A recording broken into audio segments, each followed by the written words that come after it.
kalian semuanya?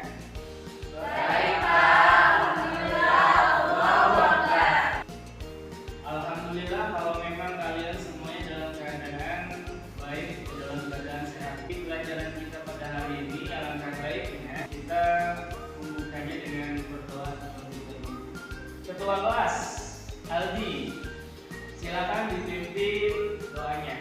Ya Pak. Sebelum memulai pelajaran, alangkah baiknya baca doa terlebih dahulu. Baca doa dalam hati, mulai.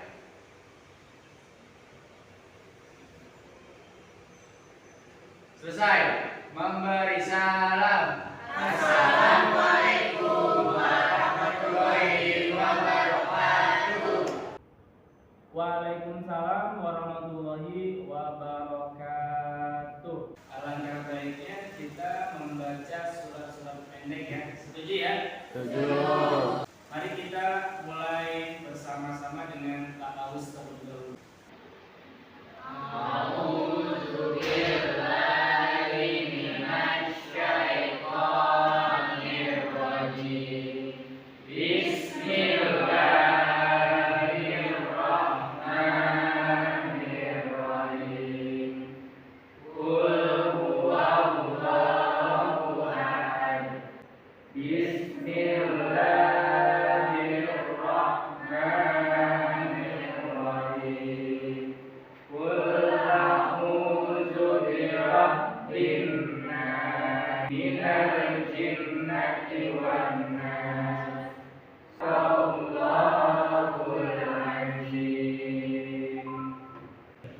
Mudah-mudahan berkah. Amin ya rabbal alamin. Bapak absen terlebih dahulu ya. Hadir Dik. Hadir Pak. Aldi sehat? Alhamdulillah Pak sehat. Alhamdulillah sehat. Hasbi. Sakit Pak. Sakit apa kabur itu dia? Ya, bilangnya sakit. Tapi tadi Bapak di jalan kayak si Hasbi, dia kan potongannya bulat ya? Ya, potongannya bulat. Dia lagi rinding. Bapak mau ngecek nih ya, kerapian kelas, kemudian kerapian seragam kalian.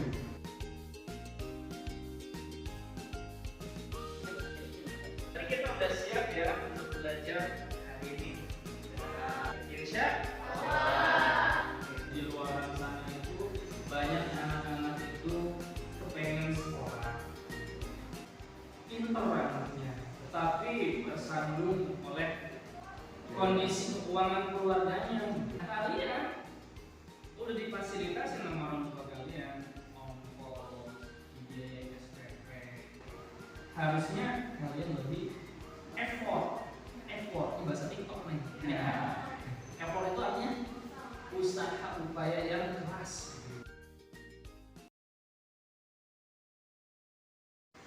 Dicita-citakan supaya terwujud, tercapai seperti itu. Nah, pada pertemuan kemarin kira-kira ada yang masih ingat apa enggak materinya? Oke, ini apa aja? Ya.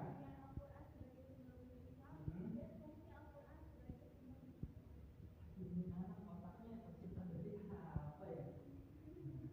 Di copy paste gitu.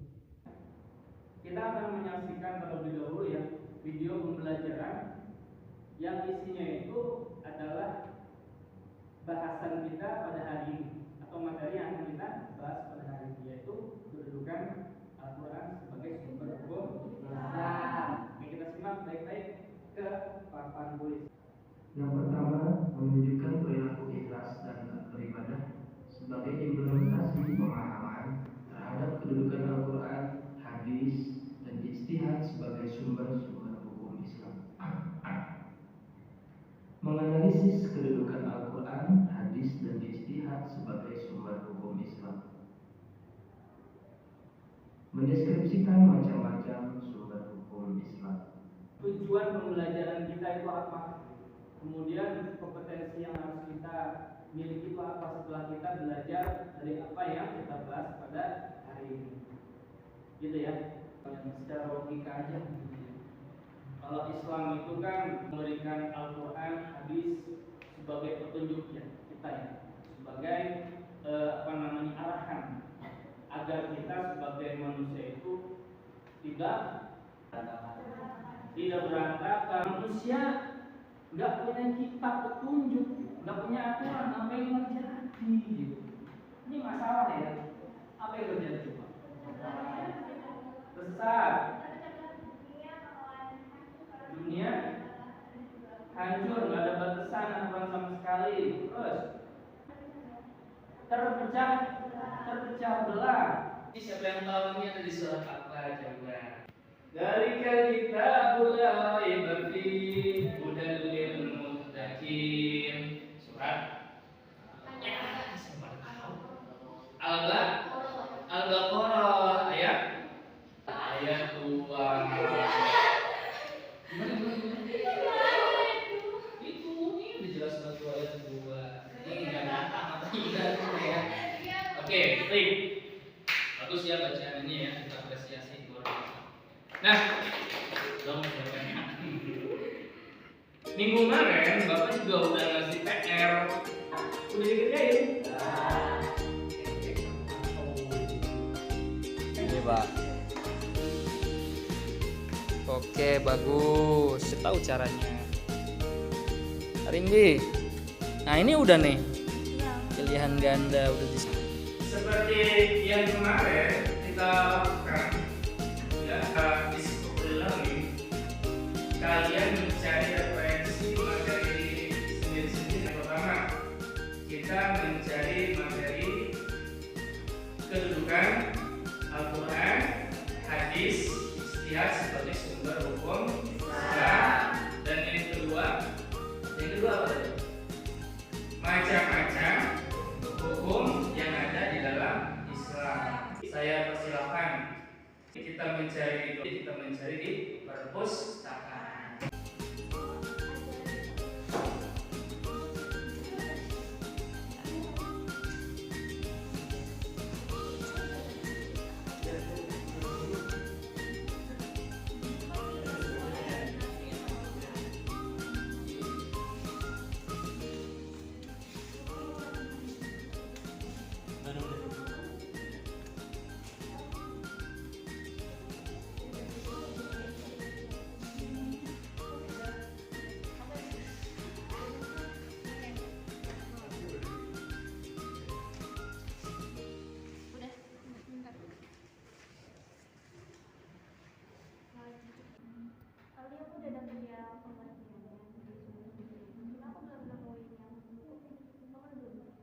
Lagi nyari. Iya. Ini dibaca.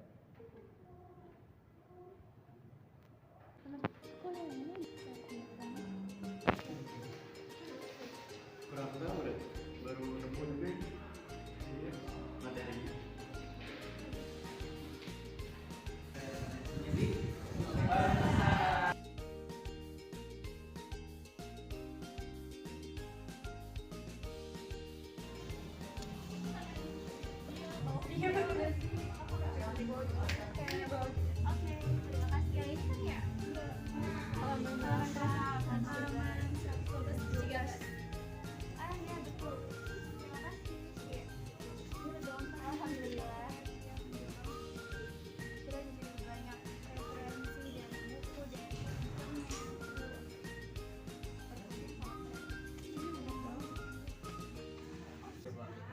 Yang teliti ya nyarinya. Yang Ukti udah ketemu ya? Oke, siap. Iya, yang itu. Bapak ingin membuat kelompok diskusi tadi yang saya bilang, yang Bapak bilang berdasarkan paling bagus nilainya. Saya jadikan ketua. Siapa yang paling bagus? 1. Rindi, 2. Arindi, 3. Arini. Arini sebagai ketua kelompok harus bertanggung jawab nanti ya kepada teman-temannya yang lain gitu ya. Harus bekerja sama semuanya. Paham? Paham. Yuk, Arindi dengan Salwa dan Maman. Ya, Arindi dengan Neng, Edi dan Fajar. hari ini bersama dengan Ali dan Adrian. GMJ, asik. Sok ya. Jadi pembagian kelompok itu tugasnya untuk mengelompokkan. Kita bakal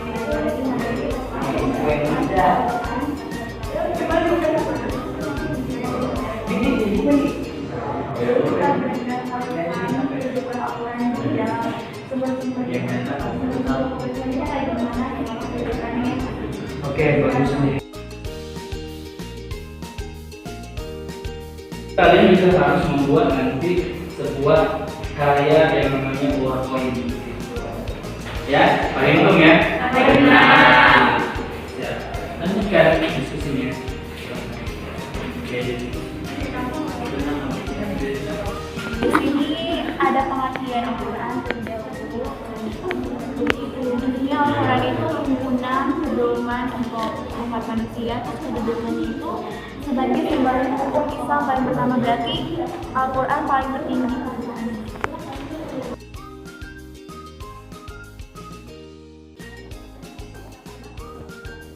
Among Us itu dari oke, Among Us. Oh. Namanya tuh sumber-sumber Islam itu kurang lebih kayak gitu. Makanya yang kita tahu itu haram, kayak haram, yang bukan apa itu memang tugas sebelumnya yang hapus kitab Allah, kitab ini juga itu kan ada pelajaran-pelajaran yang.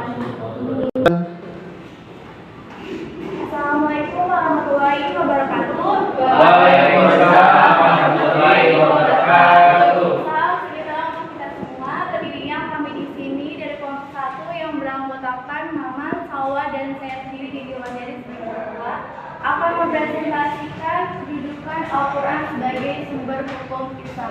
Mohon untuk teman-teman disimak materi yang telah kita siapkan. Terima kasih. Kesimpulannya adalah satu, pengertian Al-Quran secara harfiah, bacaan atau hitungan. Secara istilah, kitab suci umat Islam yang berisi firman-firman Allah Subhanahu wa Ta'ala. Dua, kedudukan Al-Quran sebagai sumber hukum Islam pertama dan utama dari seluruh ajaran Islam, baik yang mengatur hubungan manusia dengan Allah, dirinya sama manusia, ataupun hubungan kepada alam. Tiga, fungsi Al-Quran sebagai petunjuk dan pedoman bagi umat manusia dalam mencapai kebahagiaan hidup di dunia dan akhirat. Silakan. Sekian presentasi dari kelompok kami. Apakah ada kelompok lain ingin bertanya kepada kelompok kami? Oke, Rindi. Assalamualaikum warahmatullahi wabarakatuh. Waalaikumsalam warahmatullahi wabarakatuh. Saya perwakilan dari kelompok 2 izin bertanya. Tadi kan disebutkan di dalam surat An-Nisa ayat 4 itu berkaitan dengan kedudukan Al-Quran sebagai sumber ajaran Islam. Boleh nggak jelasin makna dari ayat tersebut apa? Terima kasih. Terima kasih Arimbi atas pertanyaannya. Terima kasih Arimbi atas pertanyaannya. Saya akan menjawab pertanyaan dari Arimbi. Makna dari Al-Quran surat An-Nisa ayat 59. Oke, yang pertama maknanya itu adalah perintah taat kepada Allah. Kalau misalkan kita taat kepada Allah, kita juga harus taat dan menaati segala perintah Al-Quran dan beriman kepada kitab-kitab yang diturunkan oleh Allah Subhanahu wa Ta'ala dan sumber ajaran Islam lainnya. Yang kedua maknanya perintah taat kepada Rasul atau atii'ur Rasul. Kalau misalkan kita taat kepada Rasul, berarti kita juga harus taat kepada perintah untuk menegakkan sunnah-sunnah sebagai pedoman dan sumber ajaran Islam untuk umat Islam. Sekian dari jawaban saya. Terima kasih. Gimana kelompok 2 puas nggak sama jawaban dari kelompok 4? Alhamdulillah penjelasannya bagus banget. Terima kasih. Oke, guys, bos. Kita lanjut ke kelompok 2.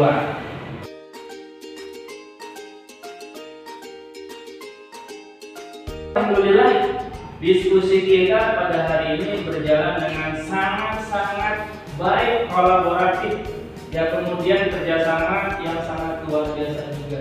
Ya, kita aplaus untuk kalian semuanya. Alhamdulillah, Al-Quran kedudukannya sebagai sumber hukum Islam adalah mutlak begitu ya. Yang paling tinggi, paling pertama, paling utama begitu ya. Nggak bisa diganggu. Artinya segala sesuatu yang ada dalam Al-Quran harus kita jalani, kita patuhi seperti itu. Setelah Al-Quran ada sumber hukum Islam yang harus kita pegang juga, gitu ya, yaitu hadis Nabi, perkataan Nabi, perbuatan Nabi, dan persetujuan Nabi terhadap perbuatan sahabat-sahabatnya. Semuanya sudah paham ya? Insya Allah. Apa sih yang akan kita lakukan di pertemuan kita yang akan datang? Masih sama begitu ya. Kita akan mencari referensi, kemudian kita berdiskusi, kemudian kita mencari kesimpulan. Aldi, ya silakan berdoa sebagai penutup. Siap, duduk rapi. Sebelum pulang, baca kita baca doa terlebih dahulu. Baca doa dalam hati mulai. Selesai. Memberi salam. Assalamualaikum warahmatullahi wabarakatuh. Waalaikumsalam warahmatullahi wabarakatuh. Terima kasih semuanya. Waalaikumsalam.